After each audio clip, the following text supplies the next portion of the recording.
소감 말씀 네, 두 분 듣고 네, 시작하겠습니다.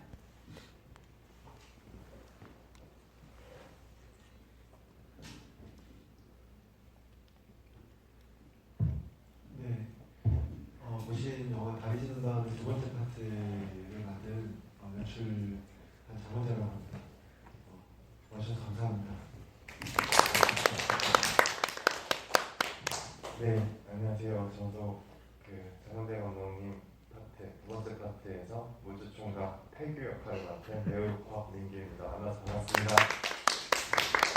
네, 두분 맞고 벗으셔도 되겠다니까요. 네네. 네, 그래서 네, 얼굴을 좀 보고 표정도 좀 보면서 저희는 못 보지만 네, 알겠습니다. 네, 저는 뮤지컬 영화제 프로그래머이기도 하고요. 영화의 프로듀서이기도 합니다. 간략하게 여러분들이 질문 쓰시는 동안에 제가 좀 말씀드리고 장례 감독님도 나도 들어볼게요. 저희 2017년도 겨울에 처음으로 제가 이제 제안을 드렸어요. 두 감독님 중에 장건재 감독님을 먼저 만났습니다. 경복궁역 근처였던 것 같은데, 네, 만나서 상의를 드리고 제안을 드렸는데 흔쾌히 함께 해주시겠다고 하셨어요. 뭐 처음 제안은 그런 거였습니다. 우주에서 영화를 찍었으면 좋겠다. 찍으려고 찍는 프로젝트를 지금 생각하고 있다. 그런데 한정된 제작비에서 최대한 자유롭게 각자의 단편을 찍어주면 좋겠고, 두 편짜리 옴니버스이면서 각각의 단편 영화이면서 옴니버스 영화인, 그래서 장편으로 기능할 수 있는 영화를 상상하고 있다. 그리고 100% 우주에서 찍고 우주의 주민분들이 한 장면 이상 나와주시면 좋겠다. 우주에서 아무래도 펀딩을 좀 해야 되니까 그 정도의 제안을 드렸던 것 같고요. 주제, 김종환 감독님 참여할지 어떨지 이런 것도 전혀 모르는 상태에서 말씀드렸는데 장하대 감독님이 오케이를 하셨어요. 왜 오케이를 하셨나요? 네, 제가 이전에 한여름의 판타지아라는 영화 만들고 2015년도에 개봉 마치고 이제 다음 영화를 좀 계획했던 것보다는 빨리 준비를 하고 있었어요. 그래서 저 개인적으로는 이제 한여름 판타지아가 독일 영화 사이즈로는 좀 많은 관객분들 좀 만났고, 그리고 제가 당시 준비했던 이야기가 소설 원작 영화만 준비를 하고 있었거든요. 베스트셀러 소설이었고, 그래서 저 나름대로는 빨리 만들어질 거라고 생각을 했어요. 그래서 그 사이에 많지는 않지만 좀 여러 작업 제안들이 있었는데 다 마다하고 그 작업 준비에 좀 올인하고 있었거든요. 한 2, 3년 정도 다른 거 안 보고 작업을 준비했는데 잘 안 됐어요. 계속 한 1년이면 3년 잘 안 되고, 사실 보통 한 3, 4년 정도 준비는 영화 감독님도 많이 하시거든요. 더 오래 아주 길게 하시는 분들도 계시고, 그래서 그때 즈음에 사실 제안을 해주셨어요. 그래서 어떻게 보면은 이 작업을 좀 해야겠다는 생각을 했어요. 우선. 그리고 조프로님한테 직접 말씀을 못 드렸는데 사실 되게 감사했어요. 그리고 말씀 소개해 주신 대로 우주 사건 영화제 프로젝트를 기획하고 계신다. 그 전에 또 전주국제영화제 근무하실 당시에 쇼쇼쇼라든가 디지털 3.3색 같은 프로젝트 운영하신 것도 알고 계셔가지고, 저는 이제 우주사건 영화제가 되게 사이즈도 아담하고 사실 의식 있는 영화제로 또 이렇게 정평이 나 있어요. 그래서 뭔가 프로그래머님의 야심, 그 프로그래머를 넘어서서 또 어떤 새로운 도전 시도를 하시는구나라는 생각이 들어가지고, 그 어떤 좀 약간 열정 같은 걸 제가 봤어요. 그래서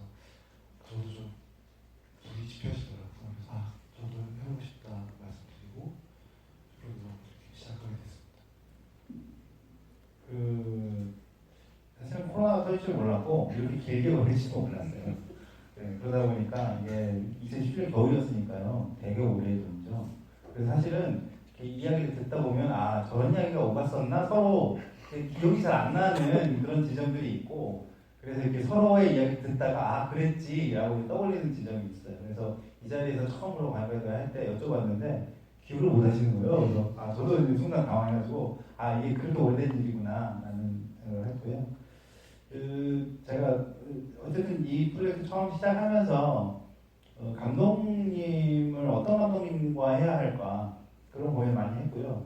저는 사실 제가 디지털 3년제 초기부터 쭉 해오기도 했고 뭐 실제로 나중에 프로듀서 역할도 하기도 했고 해외 곡도 해보고 그리고 슈슈슈라는 프로젝트 만들면서 느꼈던 건 의외로 한국의 감독님들이 작품을 만들 수 있는 기회가 쉽게 안 와요.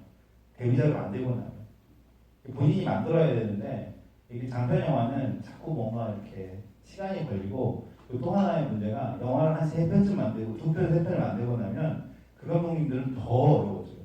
그럼 이제 나이가 되잖아요.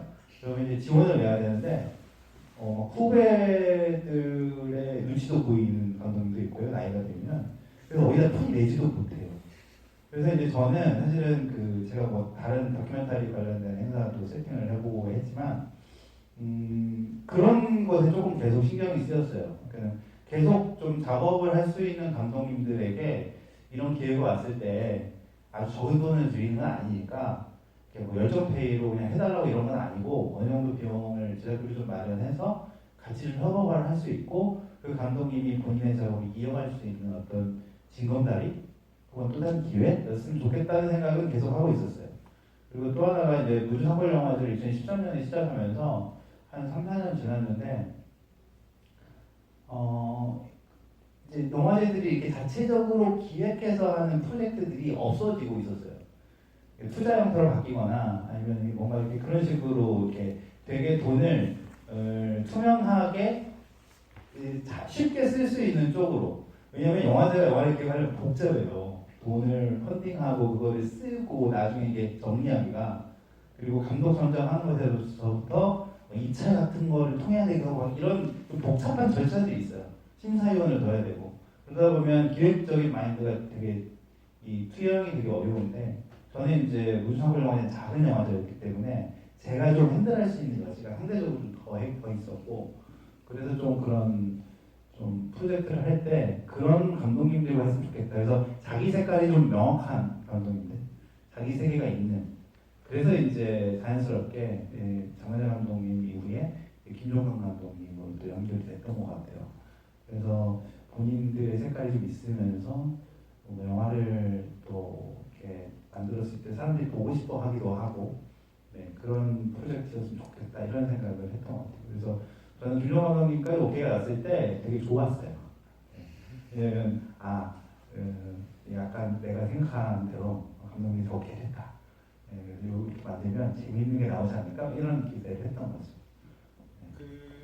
그래서 이제 2017년도에서 8년도로 넘어오는 겨울에 이렇게 이제 감독 선정을 끝내고 감독님하고 김종환 감독님하고 저하고 조지훈 프로그래머님하고 이렇게 종종 만나서 어떤 이야기를 서로 할지 또 어떻게 출발할지 처음부터 이렇게 쭉 브레인스토밍하는 자리를 마련해 주셨어요. 그래서 감독님하고 저하고 얘기를 할 수 있는 자리를 만들면서 계속 서로 좀 소재나 주제에 대해서 좀 생각을 하는 시간이 있었고 그리고 또 단계별로 줄거리 그다음에 트리트먼트 시나리오 이런 단계별로 또 디벨롭하는 과정들을 쭉 팔로우 해주셨고 또 이제 그 초기에 또 김종환 감독님하고 저하고 이제 약간 파일럿처럼 되게 아주 짧은 영상들을 또 무주에서 만드는 작업을 또 했거든요. 그래서 또 그 작업하면서 또 무주에서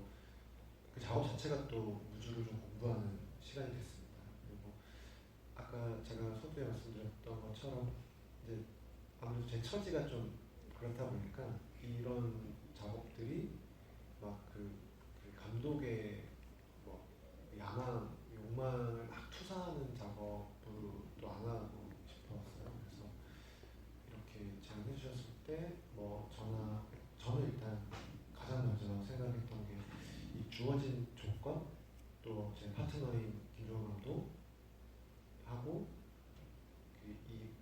이 작업을 무리하지 않고 조건 안에서 굉장히 잘 해내고 싶다.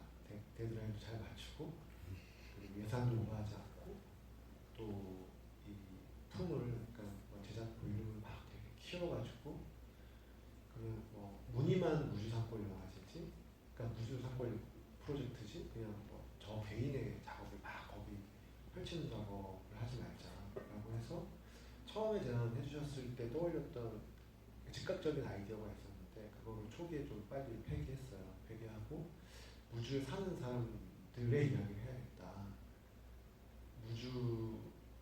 무주여야만 가능한 이야기로 좀 해보고 싶다고 생각이 들어가지고 좀 무주에 들어가서 좀 사람들 만나고 좀 공부하고 이런 좀 과정들이 있었고 또 강민규 배우님도 그리고 또 작업도 이제 제가 평소에 좀 되게 모시고 싶었던 제가 되게 좋아하는 배우들 또 한 번 좀 같이 작업해보고 싶었던 그런 테크니션들 촬영 감독이라던가 이런 분들 그리고 또 저 음악 감독도 하늘 판타지 음악 감독 이미 음악 감독이 하셨는데 또 그 사이에 또 이제 외국에서 공부하시고 오셨거든요. 그래서 또 같이 또 오랜만에 같이 좀 작업을 할 수 있었고 그래서 어쨌든 이 작업 자체가 제가 되게 좋아하는 사람들하고 이 무주 프로젝트에 굉장히 부합하는 그런 좀 어떻게 보면 좀 창작하는 사람치고는 되게 모범적인 생각일 수 있는데 저는 좀 그렇게 해보고 싶었어요. 그래서 그 권은기 배우님도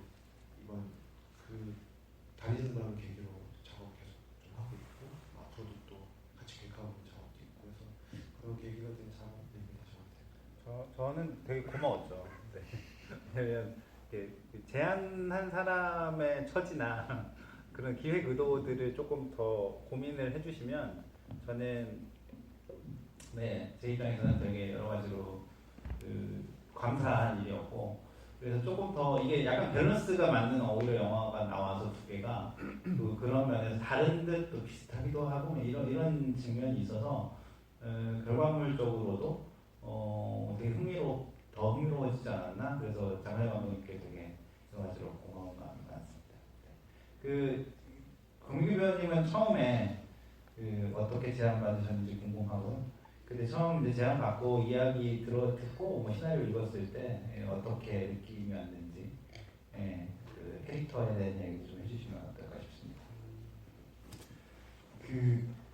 네, 저도 이렇게 올해 개봉. 잠시만요. 권민규 배우님 생일이었어요. 너무 걱정하고 있었으니까.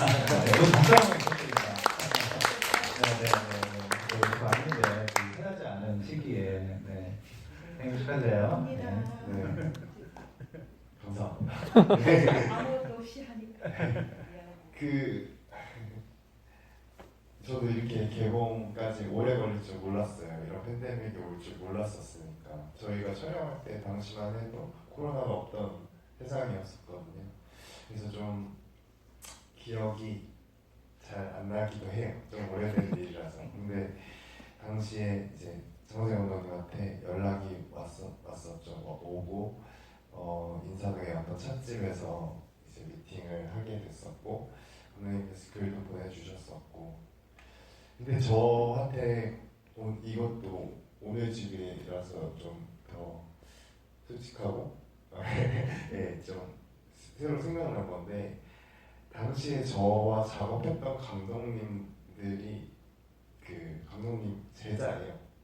예를 들면 장건대 감독님의 제자들. 네네. 이장의 정승호 감독님도 그렇고 남남의 고경수 감독님도 그렇고 그래서 저는 실은 감독님 만나기 전에 감독님 이야기를 너무 많이 들었어요. 그래서 좀 궁금하긴 했었어요. 왜냐면 어떤 이야기를 들었는지 궁금하네요. 약간 좀 너무 그분들이 그러니까 저도 영화과를 나와서 선생님과 제자 관계인 사람들도 있지만 약간 좀 뭐라 그래야 되지? 그 선생과 제자 이상의 약간 뭔가 그런 관계들로 약간 영화적 선배?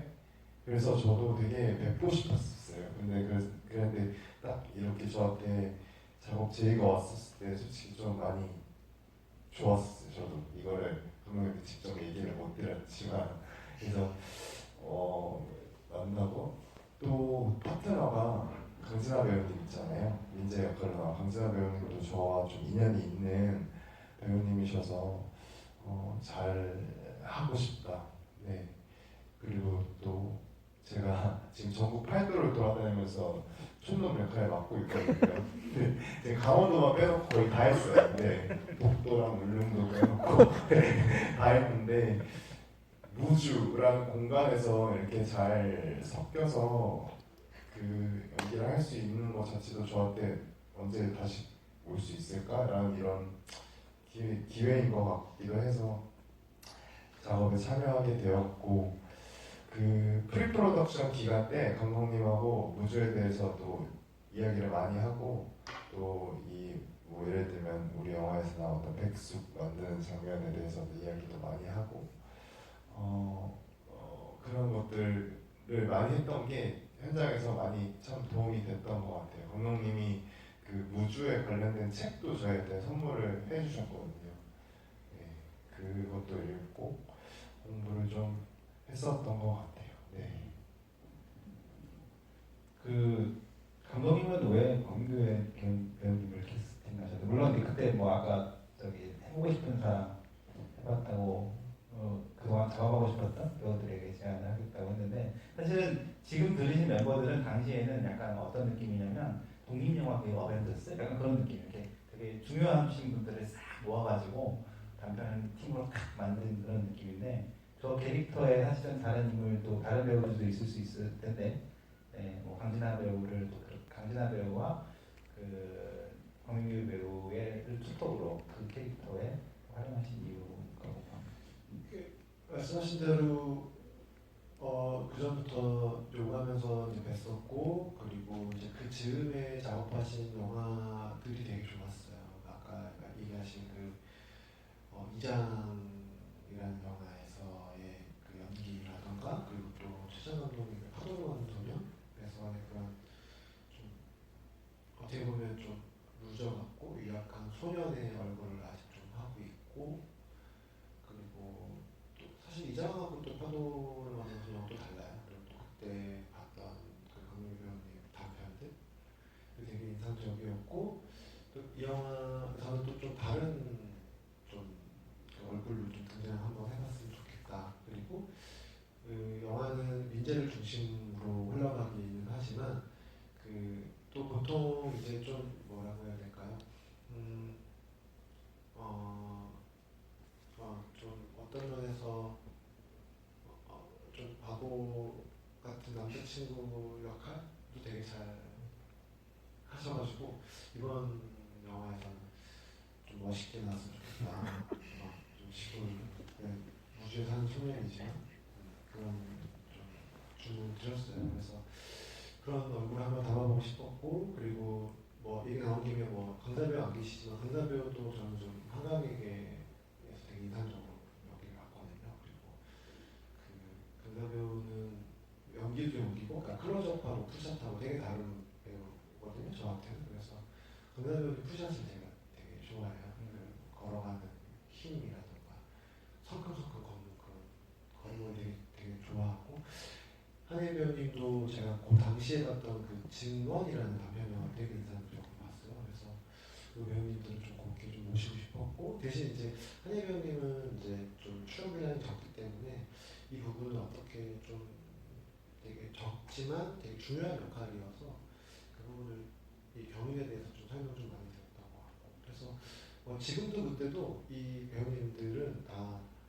그 각자 사실 동명화 신에서는 장편, 단편 주연을 맡고 계시고 되게 중요한 분들이셔가지고 이 좀 조화를 한번 잘 이뤄내보고 싶다 이런 마음 좀 있었던 것 같습니다. 그리고 그 민재 아버님으로 나온 유승훈 배우님은 김민규 배우님하고 또 이장이라는 영화 같이 하셨고 또 안녕 배우님 민재 엄마 역할로 나오신 안녕 배우님도 굉장히 활발하게 무대와 영화를 넘나들면서 작업하고 계시고요. 안녕 배우 같은 경우는 이제 조금 더 말씀드리면 그 저하고 만나면서 좀 본인 얘기를 많이 해주셨어요. 그래서 제가 그 선배님한테 저한테 얘기해 주신 것들을 제가 좀 대본에 좀 녹여서 좀 써도 되겠냐라고 해서 민재 엄마, 그러니까 민재 엄마, 네, 이 백그라운드 스토리나 이런 것들은 안면 선배의 개인적인 어떤 이야기들이 좀 들어가 있어요. 그래서 그런 것들 그렇게 해서 배우들을 많이 그 사실은 이제 일상 그 죽음과 삶이 혼재하는 현실, 뭐 지금의 모습들, 영화가 이제 그런 것들을 담고 있잖아요. 그 제가 영화 이 개봉하고 한 며칠 있다가 그 어떤 분이 영화 보시고 올린 단평을 봤는데 그렇게 써 있더라고요. 영화가 재미없다. 근데 자기도 그러면서 할머니와 할아버지를 가끔 본다. 그래서 이 영화가 되게 재밌다기보다 되게 약간 그리움이나 어떤 그런 여러 가지 감정들을 좀 불러일으켰다 이런 말씀을 해주셨더라고요. 그러니까 영화가 가지고 있는 어떤 주제 자체가 조금 좀 일상과 그다음에 내 삶 속에 스며 있는 어떤 죽음 그리고 나를 떠난 사람들에 대한 기억, 그리움 뭐 이런 것들이 다 이렇게 똘똘 뭉쳐 있는데 강민규 배우님이 이제 거기서 보여준 거는 할아버지를 보는 손자의 모습, 손자의 어떤 그런 모습이었는데 그런 것들이 되게 너무 자연스러워서 강민규 배우님은 그러잖아요. 아까 뭐 전국 팔도로 돌아다니면서 청년 청년 이야기를 청년 연기한다고 하셨지만 약간 진짜 거기에 사는 그 사람일 것 같은 느낌의 연기를 정말 잘 해주시는 것 같아요. 실제로 무주에서 이제 이 영화 만들고 나서 부산에서 2020년에 이제 그 첫 상영을 했어요. 월드 프리미어를 상영했는데 되게 엄중하게 상영했죠. 왜냐면 이제 영화 끝나고 박수도 못 치게 해가지고 첫 영화가 서상에 끝났는데 보수가 조용한데 갑자기 멈춰있는데 그리고 감독들과 배우들은 이제 저쪽에서 들어오는데 칸막이를 가지고 들어가지고 띄엄띄엄 맞추고 칸막이를 탁탁 친 다음에 이 단톡방으로 이제 한다고 단톡방으로 질문을. 그래서 영화가 처음 월드 프리미어 했는데 진짜 미치겠는 거예요. 진짜 숨소리도 못 내는 그런 분위기가 하고 나니까.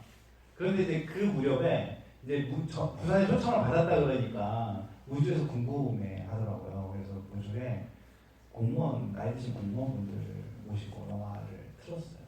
그런데 너무 이렇게 솔직히 이제 저는 걱정을 했죠. 왜냐면 보시다시피 영화가 그렇게 밝지도 않고 또 영화를 평소에 즐겨 보시는 분이 아니면 영화가 좀 재미없거나 지루할 수도 있고 사실은 힘들 수도 있잖아요. 그래서 엄청 사실은 그래서 제가 사람들 앞에서 마이크 잡고 영화 소개도 자주 하고 하는데 그날처럼 약간 긴장해 본 적이 없는 것 같아요. 막 이 공무원 약간 높으신 분들이 극장에 한 50명 딱 앉아가지고 그 있잖아요. 그 재난 그 노란색 그런 거한 반쯤 입고 들어오셔가지고 그런데 이제 영화 끝날 때 영화 중간에 인상적이었던 게 느려터진 무주 촌놈에서 거기 있는 여자 공무원분들이 빵 터져주시고 사실은 이제 장호영 감독님이 저를 구원하셨죠.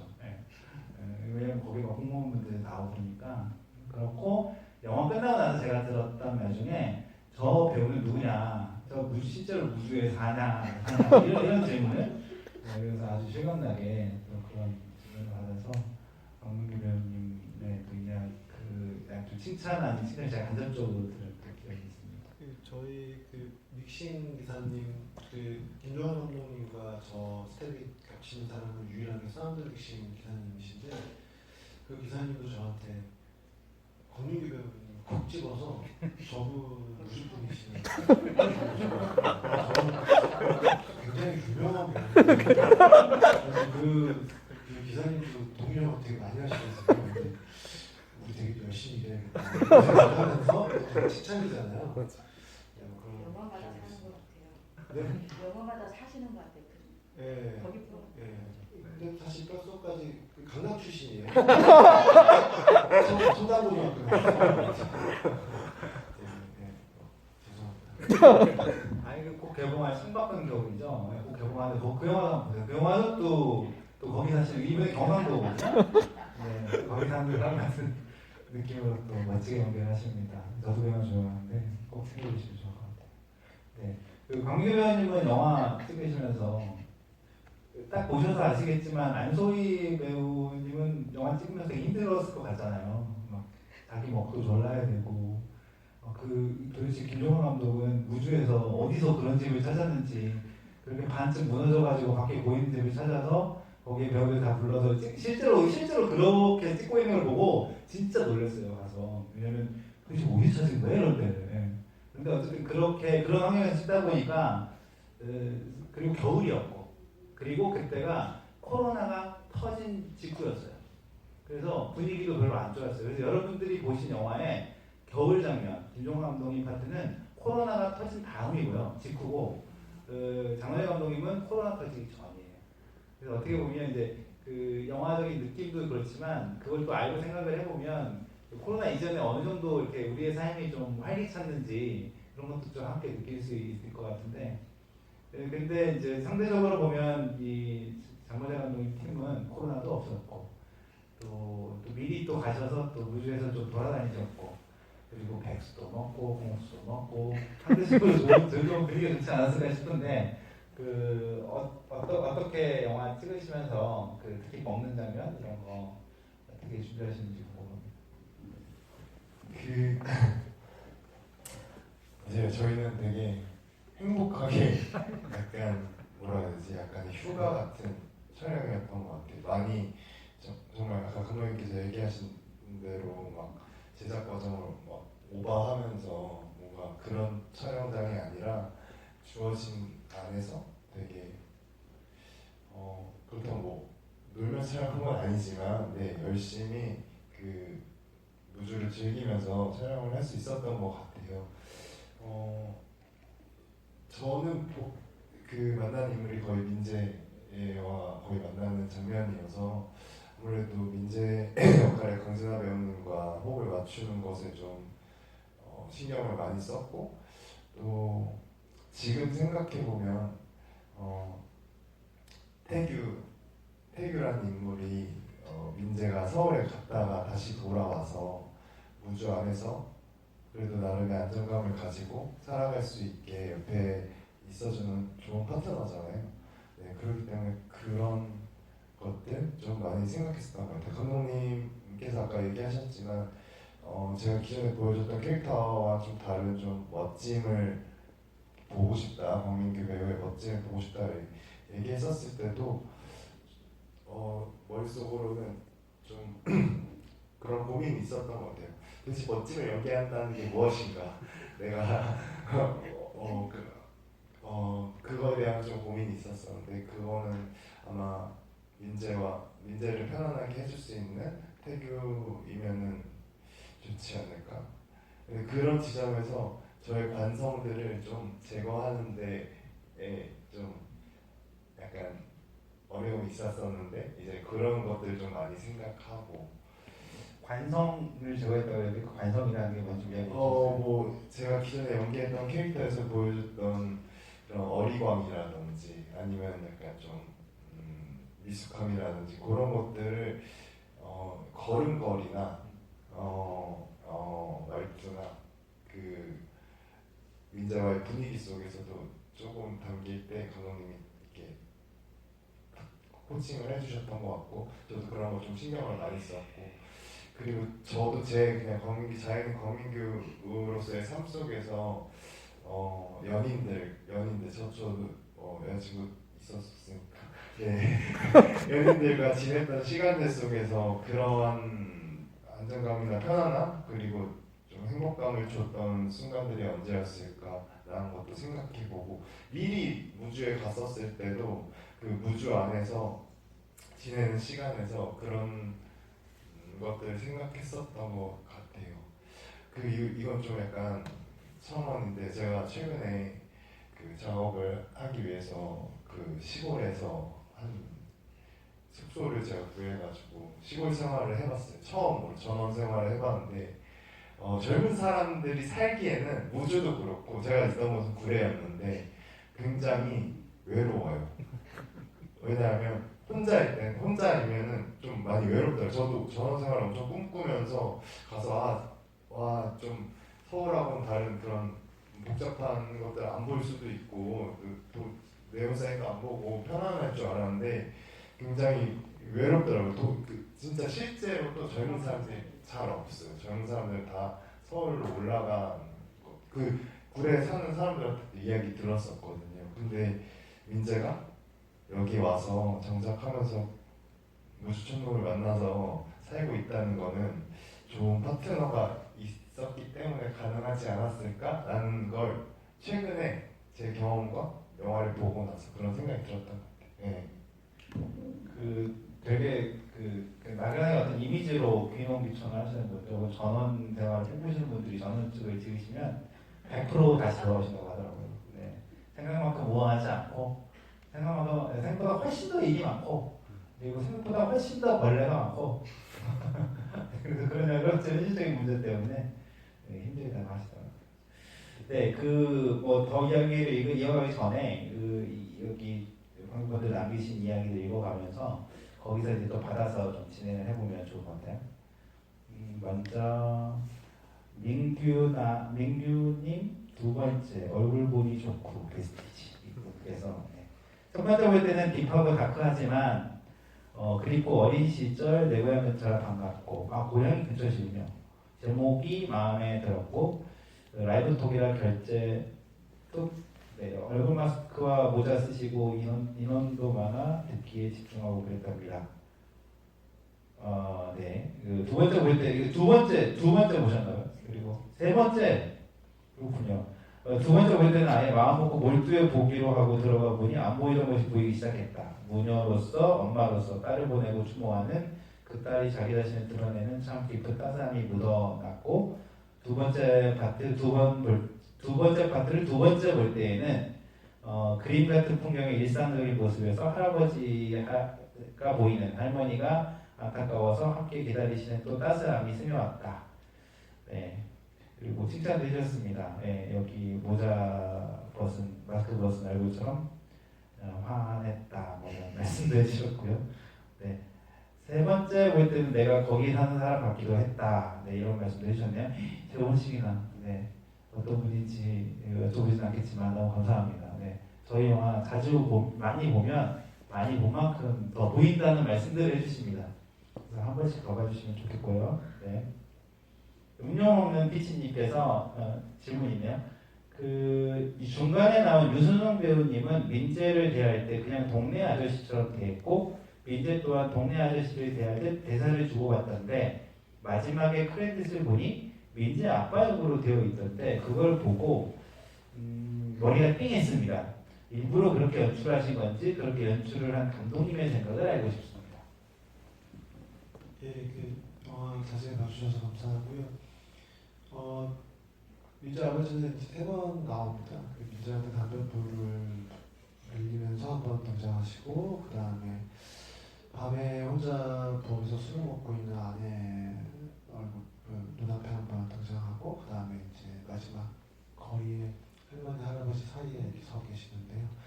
그 서 계실 때는 아내한테 왔을 때 옷차림으로 등장을 해요. 처음에 민재한테 담배불 불리는 동네 좀 술 취한 아저씨처럼 나올 때는 뭐 민재도 그렇지만 관객도 그 사람이 누군지 알 수는 없습니다. 그리고 사실 아내가 술 먹으면서 등장했을 때는 극장에서 보셨을 테니까 조금 더 유심히 보셨을 텐데 화장실에서 나오시잖아요. 밤에. 그러니까 마치 그냥 늦은 시간에 잠깐 일어나셔가지고 화장실 갔다가 잠자리로 들어가시면서 약간 잔소리를 하시는 거죠. 그거는 저는 사실 환영이 보인다, 귀신이 있다 이런 개념이라기보다는 저는 그 민재 엄마의 플래시백이라고도 생각하거든요. 그러니까 이렇게 술 먹으면 항상 좀 잔소리를 했던 남편. 그리고 또 만약에 아빠라면 딸한테도 또 비슷한 얘기를 합니다. 술 많이 마시지 마라. 그래서 처음에 아마 민재한테 등장했었을 때 동네 아저씨라고 한다면 좀 어떻게 보면 약간 위협적일 수도 있어요. 술을 많이 먹지 말고 근황을 묻는다든가 이런 것들. 그래서 저는 이 영화를 순차적으로 봤을 때 그 아버지임을 알게 되는 거를 술 마실 때 아셔도 되고 마지막 장면에 아셔도 된다고 생각을 했어요. 근데 처음에 등장했을 때는 민재도 관객분들도 정보가 전혀 없으니까 몰라도 된다. 그래서 이렇게 복귀했을 때, 근데 이제 뭐냐 사라진 경윤도 그렇고 아버지도 그렇고 그러면 어떤 존재들이냐 이렇게 물어보실 수 있을 텐데, 저는 이 설명하기 좀 되게 열심히 설명해야 되는데 좀 자신이 없고요 사실. 영화를 쭉 설명적으로 보시다가 그 담뱃불 밀리던 사람이 같은 배우가 아버지였었나 정도면 된다고 생각하고 찍은 거예요. 그래서 그 배우를 다른 배우로 할 수도 있었다고 생각을 하는데 제가 같은 배우로 했거든요. 근데 아버지입니다. 아버지 모습으로 온 거고, 민재가 왜 못 알아보냐라고 하는 거는 이제 좀 강신하 배우하고도 좀 얘기를 했었는데, 그러면 이제 아무래도 공무원이고 이게 좀 동네가 좁다 보니까 늦은 시간에 동네에 아무도 없다고 생각하고 이제 친구하고 오랜만에 이제 술 한잔 하고 담배 한 대 태우는데 동네에 어르신이 있으니까 좀 약간 멋쩍어 하는 느낌이거든요. 최과장 잘했지? 이럴 때 사실 이렇게 담배를 숨기고 이런 제스처가 좀 있어요. 포즈가. 그리고 왜 안 보냐? 왜 눈이 못 마주치냐? 근데 그거는 제가 진아 강사 배우한테 디렉션 한 건 아닌데 그런 좀 미묘한 연기를 하셨더라고요. 근데 이제 그 장면을 제가 조금 더 설명드리면 진아 씨가 마지막에 관객분들 이렇게 보는 건 느끼셨어요? 이렇게 앉아 계신 분들은 눈을 딱 마주치면서 끝나거든요, 그 장면이. 그래서 그게 이제 제가 이제 관객분들한테 드리는 신호 같은 거예요. 이렇게 뭐죠? 이렇게 그렇게 제가 만들어 놓은 장면입니다. 네. 그 장면 특이한 건 대화를 하면 서로 보는데 정면을 둘 다 보고 있잖아요. 경윤하고도 그렇게 보고 있거든요. 이제 그런 장면들이 조금 좀 특별하게 감독님이 염두에 두고 찍은 장면이 아닌가 싶고요. 질문이 있습니다. 장마재 감독님과 권민규 배우님이 생각하시는 삶과 죽음이다. 너무 좀 철학적이긴 하지만 이 영화 안에서 좀 생각해서 가져가게 대답해 주시면 좋을 것 같고, 마지막 장면 이야기가 있습니다. 여러 명의 사람들이 거리를 걷는데 발자국 소리를 넣지 않는 건 현생이 아닌 모습을 표현하기 위함이었다.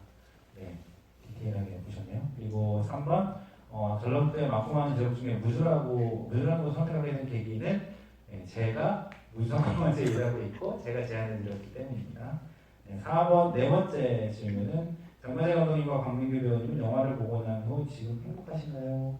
네, 이런 질문인데 일단 삶과 죽음에 대한 이야기하고 영화를 보고 난 뒤에 지금 요즘 어떠냐 뭐 이런 질문일 수도 있겠는데 요즘 어떻게 지내세요? 이런 질문일 수도 있을 것 같아요. 스케줄 다 맞춰서 행복합니다. 불안하고요. 네. 삶과 죽음에 대한 이야기 실은 G-V 때 너무 하고 싶었어요. 왜냐하면 당시에는 제 개인적인 개인사도 있었고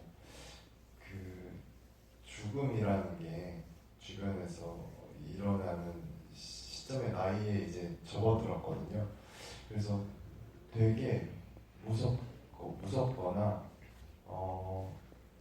슬픈 감정들이 좀 강했었어요. 삶과 죽음에 관한 이야기도 감독님이랑 이야기 많이 나눴었던 것 같아요. 제 기억에 이 영화를 만들면서. 근데 우리 영화는 슬픔이 단순히 그 감정 하나만은 아니었던 것 같아요. 특히 제가 이제 뭐 할아버지를 그리워하면서 막 하는 이야기도 그렇고, 그리고 요즘 드는 생각도 그렇고, 사람 누구나 다 죽잖아요. 네, 그렇기 때문에 죽음에 관한 생각을 하게 되면은 좀 요즘엔 좀 예전에 그냥 마냥 슬프고 그립고 뭔가 이제 이별이고 다시 못 보고 약간 이런 그런 좀 새드한 감정이 좀 많았다면은 지금은 그냥 이 인생 안에서 그냥 자연스럽게 벌어지는 현상 중에 하나다라고 생각을 하고 싶다는 생각을 좀 다르게 좀 다른 차원으로 좀 돌아오는 것 같아요. 네, 그렇습니다. 뭐 저는 영화를 찍을 때 이 작업이 삶과 죽음 혹은 뭐 소멸 이런 사실 거창한 단어를 떠올리기보다는 좀 기억, 그리움, 특히 이 인물들이 보고 싶어하는 사람들은 뭐 아버지라든가 뭐 지키고 싶은 조부모, 특히 할머니, 뭐 할아버지 그런 기억들과 그리움을 어떻게 영화적인 방식으로 좀 들어올 수 있을까? 또 혹은 그것도 어떻게 영화적으로 재현할 수 있을까? 그게 되게 형식이나 양식미를 막 갖추기보다는 되게 자연적인 방식으로 저는 이 영화가 굳이 말하자면 되게 자연주의 영화가 됐으면 좋겠다고 생각했거든요. 그러니까 되게 물 흐르듯이 봤으면 좋겠고 그리고 저한테는 뭐 아까 되게 감사한 말씀 해주셨는데 우주 분들이 저한테 되게 관객이었어요. 일단 1차적으로. 그래서 이제 그분들이 그냥 보시기에 또 그냥 뭐 군청에 있는 직원 젊은 애들이 뭐 주말을 지내면서 뭐 백숙 해먹는 이야기로 봐도 전혀 무리가 없고 조금 더 뭐 영화를 깊이 보시는 분들한테도 조금 더 흥미로운 이해가 됐으면 좋겠고 근데 그게 도드라지기보다는 되게 좀 수능적으로 되게 순리 또 자연의 순리처럼 보이기를 원했어요. 일단 그런 게 있었고 그래서 이제 근데 이 작업을 앞뒤로 그냥 이제 뭐 어떤 것들을 우리가 생각할 때 삶과 죽음이 되게 그 극단에 있는 거잖아요. 되게 다르잖아요. 완전히 마치 흙과 백처럼. 근데 그 뭐 우리가 극장이 주변에 되게 지천에 널려 있고 또 극장에 못 가게 되니까 우리가 영화에 대해서 좀 생각하게 됐던 인연이었던 것 같고 지난 코로나19 시기가 그리고 또 이렇게 뭐 가까운 죽음이나 또 죽음을 앞두고 있거나 또 삶에서 멀어졌을 때 그 삶에 대해서 생각하게 되는 것 같아요. 그래서 저 같은 경우는 영화를 개인적으로 이제 영화 하는 사람이거든요. 근데 이제 좀 떨어지는 시간들이 있어요 저한테도. 이제 그때 오히려 영화가 더 되게 중요해지거나 영화 속에 있을 때 못 보던 것들을 좀 보게 되는 것 같아요. 그래서 사실 이제 우리 사회가 그 죽음이라는 것들을 되게 좀 금기시하고 좀 다루지 않고 있잖아요.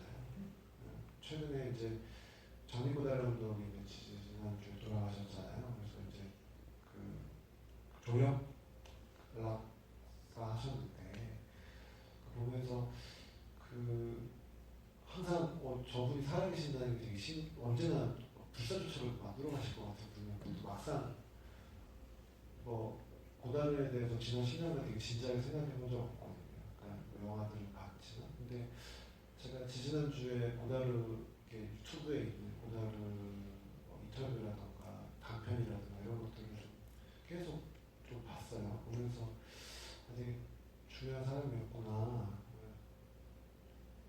없어지니까 되게 존재감이라는 게 되게 느껴지더라고요. 더 강하게. 그래서 사마 죽음도 좀 그런 것 같다라는 생각을 합니다. 요즘 어떠냐고. 그리고 마지막 장면. 네. 그게 뭐 영화를 보고 난 후인 지금. 자, 얘기를 예, 영화를 보고 난. 그 개봉날 그 시내 라이브러리에서 봤어요. 벌써 2주 차인데 저희가 3주 차로 넘어갔는데 그때 보면서 저야 이제 기술자니까 그 영화 보고 있으면 뭐 사운드나 뭐 화면에 문제가 없으면 다행이다 이 생각밖에 사실 안 들어요. 영화를 보면 이 영화 이제 작업한 영화는 되게 시간이 되게 많이 지나야지 이렇게 좀 편하게 보이거든요. 지금도 보면 문제가 계속 편집 컷포인트가 느리거나 너무 빠르고 계속 그래요. 그래서 진짜 보고 있으면 몸살이 나거든요. 그래서 제가 좀 되게 다른 얘기를 드리는 건데 작업을 끝낸 저로서 물어보신다면 어쨌든 저는 이게 작업이 길어가지고 이제서야 관객들을 만나서 후련하거나 그런 게 아니라 저는 이제 작업 시간을 길게 하는 거 요즘에 되게 의미 있다고 생각하거든요. 그러니까 되게 빠르잖아요. 빨리 기획해서 영화 완성하고 VOD 시장 넘어가고 그 다음 영화 또 나오고 막 이게 컨베이어벨트처럼 새로운 컨텐츠들이 막 나오지 않나요?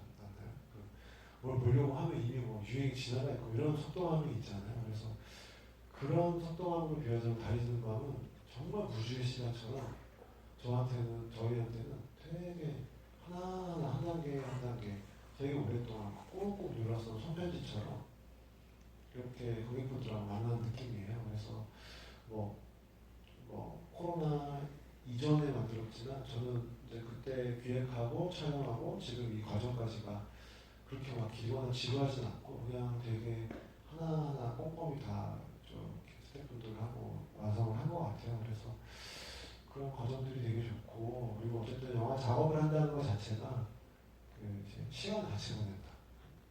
그러니까 빨리 뜨겁게 만나서 빨리빨리 하는 게 아니라 좀 되게 원동함을 가지고 되게 관객분들도 그렇지만 우리 같이 프로님도 만약에 이거를 우리가 2017, 18, 19년도 했으면 아마 3, 4년간 아마 또 만나 뵐 일이 별로 없었을 것 같아요. 그래서 그런 의미에서 저는 되게 요즘 속도를 거스르는 되게 좋은 작업이었다 이렇게 생각을 하고 있습니다. 마지막 발자국 소리 같지 않은 이유? 네. 예, 발이 많아가지고요. 너무 지저분할 것 같다는 게 일단 이제 저는 이제 아까 말씀드렸죠 기술자들 때는 1차적인 판단을 이 사람들은 되게 전가합니다. 그리고 이게 없었을 때 어떻게 보일까, 어떤 장면이 되는가라고 생각하고 그걸 이제 더 확신을 가지고 더 작업을 하거든요. 그러니까 저 같은 경우는 이제 그렇게 좀 작업을 좀 하는 편이에요. 그래서 그런 것들은 스토리가 이제 없어지면 좀 더 이 인물들이 유영하듯이 떠나는 어떤 느낌이 들 거고 또 그런 장면으로 구현이 됐을 때 어떤 실제 하는 인물이라기보다는 좀 더 사람들한테 사실은 마지막 장면은 이제 구천에 있는 인물들이 우주를 떠나는 그런 인물들이니까 그런 장면이거든요. 그래서 그렇게 충분히 볼 수 있겠다. 내 의도도 그렇게 실을 수 있겠다. 이렇게 오래 작업을 하시는 감독님들은 되게 영화 기술적으로도 이렇게 잘하시지만 그만큼 영화의 깊이도 있기 때문에 사실 두 가지가 다 돼야지 영화가 가능한 것 같아요. 영화는 기술이면서 예술이기도 하기 때문에 그 두 가지를 같이 이해해야만 완성될 수 있는 거의 유일한 장면 아닐까?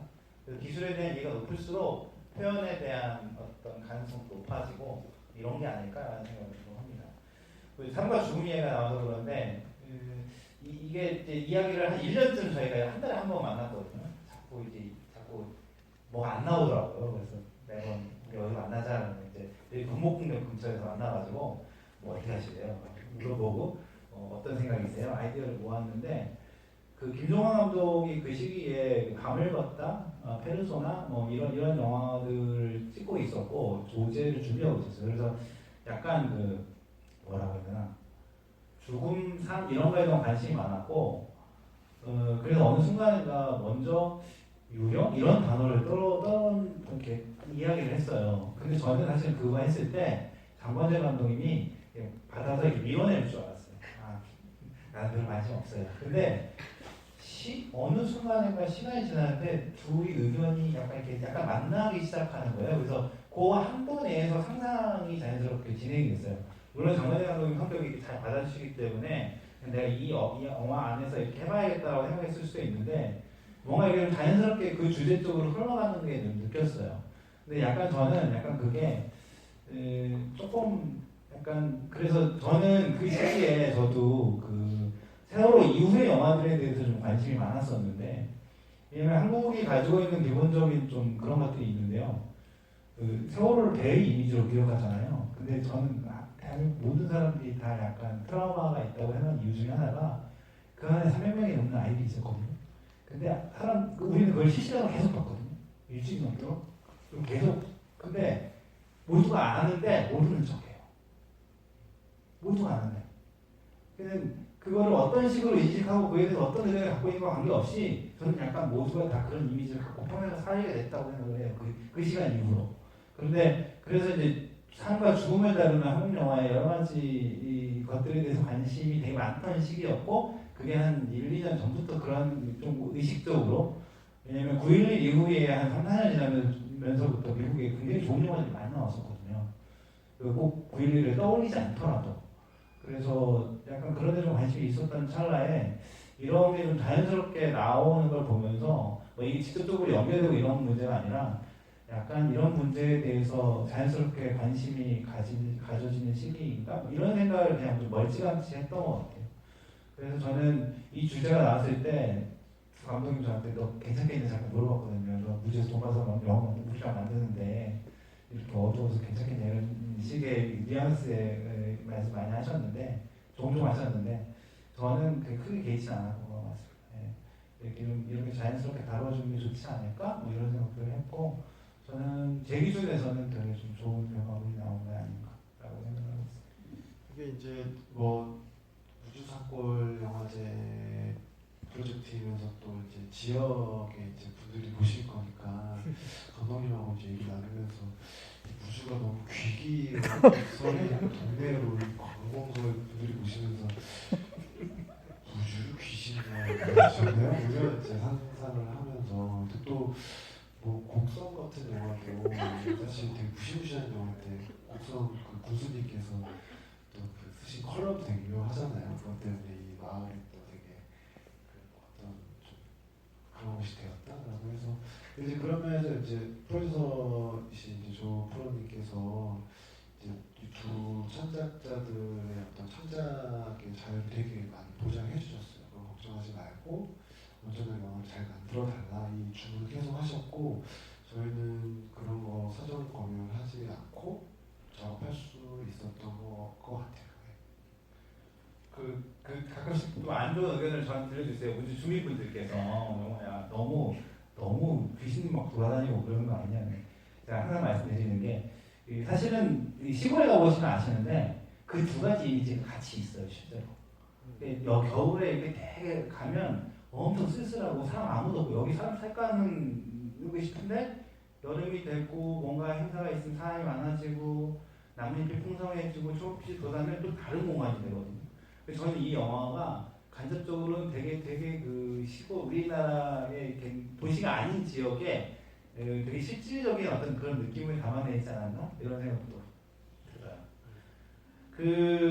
네 제목이 크게 질문이 두 가지인데 하나는 제목에 대한 질문이에요. 제목 어떻게 했는지 설명해 주시고 또 하나는 여기 우주 국민분들하고 어떻게 연기했는지, 네 어떻게 어울려서 연기했는지 비전문 배우들 이야기 같이 좀 해주시면 좋겠고 태규 배우님은 영화 찍으면서 조금 이렇게 좀 재밌었던 에피소드 있으면 한 가지 또 같이 이야기해 주시면 좋을 것 같아요. 그 우주 국민들이랑 같이 찍었던 장면이 저한테도 한 장면이 있는데 그게 닭 쇼핑. 네, 시장에서 닭 쇼핑을 하는 장면이었는데 그 상인분이 너무 그 끼가 많으세요. 네, 그 시장에서도 약간 좀 그런 재밌게 장사를 하시는 분들 중에 한 분이셨던 것 같아요. 마이크도 있고 그래도 그 부부가 되게 재밌는 부부셨던 걸로 기억이 나고 우리가 사전에 이제 비전문 연기자랑 작업을 하니까 괜찮으시겠어요? 그러니까 문제 없다고. 그리고 약간 저를 보시면서 저도 배워할 수 있을 것 같아요. 이런 이야기도 하시면서 그래서 뭔가 긴장감이 싹 풀렸어요. 싹 풀리는 와중에 슛이 들어갔는데 아니나 다를까 너무 재밌게 저희한테 짓궂은 농담도 하시면서 우리 영화에서 보시면 아시겠지만 뭔가 그런 저희를 오히려 당황케 만드는 그런 애드립도 하셨고 그래서 저는 그 장면 되게 기억에 많이 남고 재밌었던 추억으로 남아있거든요. 저는 비전문 연기자 연기하는 거 되게 좋아해요. 예. 오히려 꾼들보다는 좀 더 약간 퓨어한 느낌들에서 저한테 온 영감들이 있기 때문에 되게 좋았고, 이거는 질문에는 없었지만 하나 더 붙이고 싶은 장면은 엔딩. 예. 엔딩 찍을 때 저는 출연하진 않지만 같이 이제 현장에서 같이 감독님이랑 함께 차달리 이거 어떻게 표현해야 되지? 카메라를 차에 싣고 시동을 걸고 출발을 하면은 차의 미세한 그 떨림 때문에 카메라에서 이렇게 떨릴 수도 있고, 그래서 저희가 몇 명 안 되는 스태프들이 이렇게 차를 밀면서 그분들이 걸어오시는 장면을 찍었는데, 저는 제가 출연했던 장면들보다 이 영화를 제작하면서 가장 기억에 남는 시간이 언제였냐고 물어보면은 그 장면이었던 것 같아요. 되게 신기했고, 또 감독님도 같이 밀었거든요. 그리고 모두가 같이 밀면서 이렇게 찍었는데 그 장면이 그래도 되게 뭔가 진귀하잖아요. 네. 그 장면이 어쩌면 이 파트 2에서 가장 모든 걸 이렇게 대변해 줄 수 있는 장면이 아닐까라는 생각을 하면서 다음 작업에도 이 마음을 간직하면서 작업을 해야지 라는 생각을 했었던 시간이었던 것 같아요. 네. 예, 그날 119 스텝으로 오셔가지고 되게 도움이 많이 됐습니다. 진행해 주시고 참 눌러주시고. 달이 지는 밤은 2부의 제목이었고요. 원래 김정은 감독님 파트의 제목 따로 있었습니다. 김 감독님은 방울소리라는 제목을 지으셨고요. 그리고 방울소리라는 제목의 영문 제목이 메시지였어요. 지금의 영문 제목이. 그리고 달이 지는 밤은 그냥 달 없는 밤. 그대로 그냥 룰리스 나이트라는 제목이었고, 제목을 이제 합본하는 과정에서 이제 하나의 제목으로 좀 만들어야 되는 이제 논의 과정이 있었고, 이제 뭐 제3의 제목을 해야 되나 뭐 이런 이제 과정에서 달이 지는 밤. 왜냐하면 이 영화는 1부나 2부나 각각 하루 혹은 이틀의 이야기거든요. 그리고 깊은 밤 그리고 등장을 해요. 그리고 특히 이제 두 번째 파트에서는 달이 지는 장면도 나오잖아요. 그래서 밤이 깊어지고 이렇게 해가 뜨면서 이 각각의 이야기들이 어떻게 보면 좀 은밀한 어떤 비밀들이 드러나는 순간이 나오기 때문에 달이 지는 밤이라고 지어보면 어떻겠는가라고 좀 생각이 들었고, 또 그런 의미에서 잘 어울린다고 이제 김영환 감독님 또 조지 프로그래머님 다 이렇게 누가 먼저 할 것 없이 좀 협의가 될 것 같아요, 제 기억에는.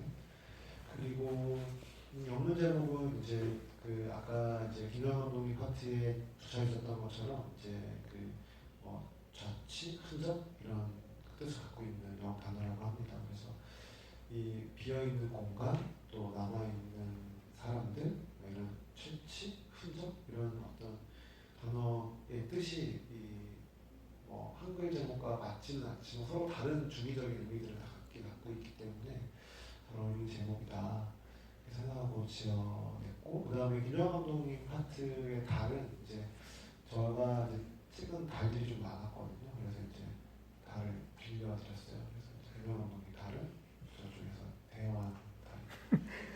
그 달은 또 한여름의 판타지아에서 촬영한 일본 달이라고 들었어요.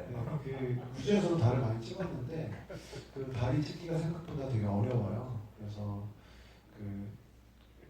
제가 또 한여름 판타지아 찍을 때 달을 좀 많이 찍어놨거든요. 그래서 좀 옛날 달을 이제 좀 갖고 오고 또 컴퓨터 그래픽으로 합성한 부분도 있고 해서 달이 등장하는 장면이나 산 능선으로 넘어간 달이 지는 장면들은 이런 저런 좀 컴퓨터 그래픽의 힘도 좀 빌었고 또 소스를 좀 갖고 와서 만든 장면들입니다. 그 비전문 배우 인터뷰, 디렉팅은 어떻게 했냐고. 네. 예, 사실 디렉팅을 할 게 없어요. 이제 사실 그 분들이 하시는 역할 그대로 출연하셨기 때문에 공무원분들은 공무원으로 그리고 본인으로 다 출연하셨거든요.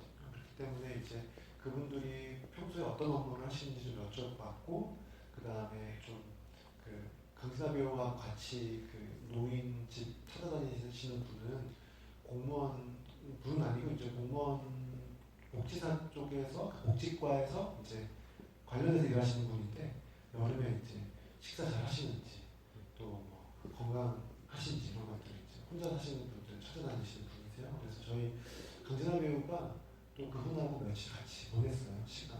그리고 또 그 무주구청에서도 한 며칠 시간 보내면서 어떤 업무를 하는지 그런 좀 체험하는 시간들이 있었고 그래서 이제 뭐 아침 주간 회의하는 장면 있잖아요. 그 장면도 진아 씨 빼고는 다 실제 공무원분들이시거든요. 그래서 뭐 저도 사실 그 뭐 크게 기술이 없기 때문에 뭐 이렇게 되게 뻔하게 디렉팅을 해요.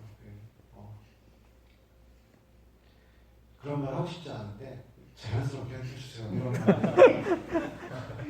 자연스럽게라는 말이 얼마나 무시무시한 말이에요. 그리고 뭐 할 수 있는 사람은 세상에 아무도 없어요. 자연스럽게 해달라고 하고. 여기. 근데 그 말이 하면 안 돼, 하면 안 돼 하면서 이제 나오고 이제 당연히 이제 자연스럽게 하시기 어렵고 그래서 이제 저는 좀 기다려요. 기다리고 제가 다시는 밤 찍으면서 이 영화를 앞뒤로 이제 연출자로서 좀 크게 바뀐 것 중에 하나는 제가 이제 배우들하고 오케이를 건지기, 그러니까 오케이를 내기 위해서 제가 원하는 장면을 만들기 위해서 이제 기본적으로 테이크가 좀 많은 사람이거든요.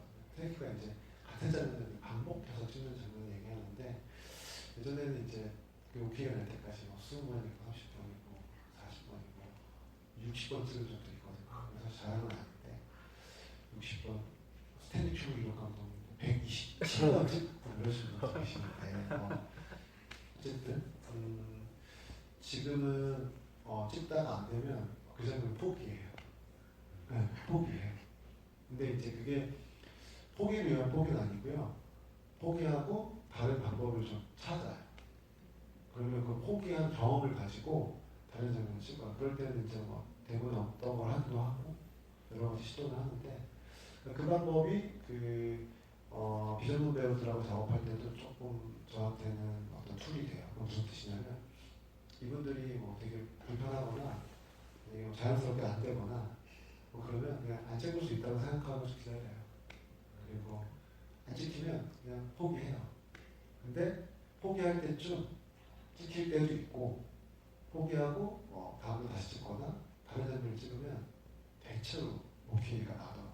그래서 그러면 저도 편하고 그분들도 편하고 그러니까 이게 운운하게 달리는 거하고 되게 비슷한 것 같아요. 그냥 막 울지마 이런 거거든요. 그냥 우리 시까지 기다리거나 뭐 그런 시간이 절대 시간이라고 저는 표현을 하는데 그러니까 여기 나오는 제 비전문 배우님들하고도 뭐 시간은 대부분 다 한 2시간 길어야 2시간 정도 저한테 시간이 되는데 뭐 대사를 낮추고 뭐 이렇게 하다 보면 이분도 되게 불편해하시고 뭐 카메라를 의식하시고 그러는데 그냥 저도 이분들이 이제 저는 일종의 그게 적응하는 시간이고 저항하는 시간이라고 생각하거든요. 그냥 그 시간 같이 기다리고 찍었던 것 같아요. 그리고 이제 다리지는 밤 이후의 작업들이 대부분 이제 그 기본을 메소드로 하고 있어요. 저 같은 경우는. 그래서 그러니까 배우들도 편하고 저도 편하고 그런 과정들을 겪고 있습니다.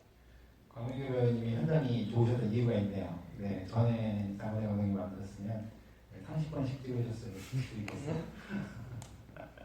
네, 그 이제 뭐 마무리하면 좋을 것 같은데요. 그 아까 비주먼 배우 이야기 나와서 그 김종원 감독님도 재밌는 에피소드가 있어요. 그 슈퍼의 할머니 계시잖아요.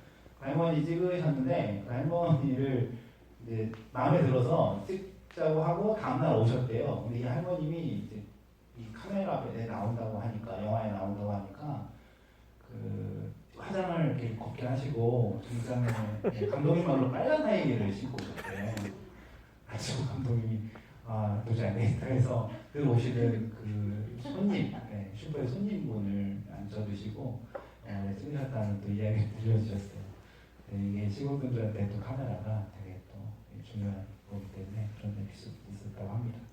네, 그 이제 뭐 마무리하면 될 것 같은데 그 마지막으로 하나만 읽어드리면 민규님 극중 이름이 태규였네요. 11살 때 돌아가신 내 아버지 이름에 오늘은 갑자기 소름이 돋네요.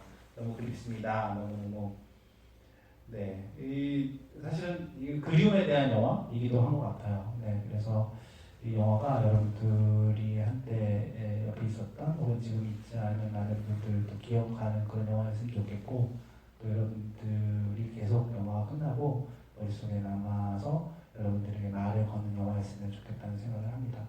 네, 두 분 마무리 말씀 하시고 이 자리 마무리하면 어떨까 하는데요. 네, 비도 오는데 이렇게 GV 끝까지 다 들어주셔서 너무 감사합니다. 아마 저희가 이제 개봉한 지 조금 돼서 이 이후 GV는 조금 시간이 지난 후에 종영 GV가 될 수 있을 것 같아요. 그 앞전에 김용화 감독님 팀과 함께했던 GV도 너무 재밌었고, 장훈재 감독님과 함께 이렇게 다녔던 GV도 너무 재밌었는데요. 영화관에서 영화 보는 게 요즘 다시 좋아졌어요. 저는 요즘에.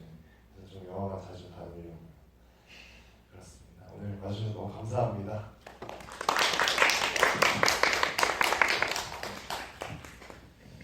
예,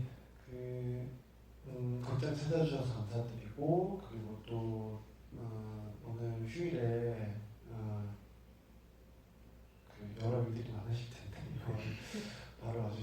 보러 와주셨다는 것도 되게 귀한 분들이세요, 저희한테는. 그래서 좀 더 부지런히 또 좋은 작업들을 하고 싶다 이런 생각이 드는 요즘입니다. 건강하시고, 그리고 또 극장에서건 어디에서건 또 뵀으면 좋겠습니다. 고맙습니다. 네, 감사합니다. 잘 들었습니다.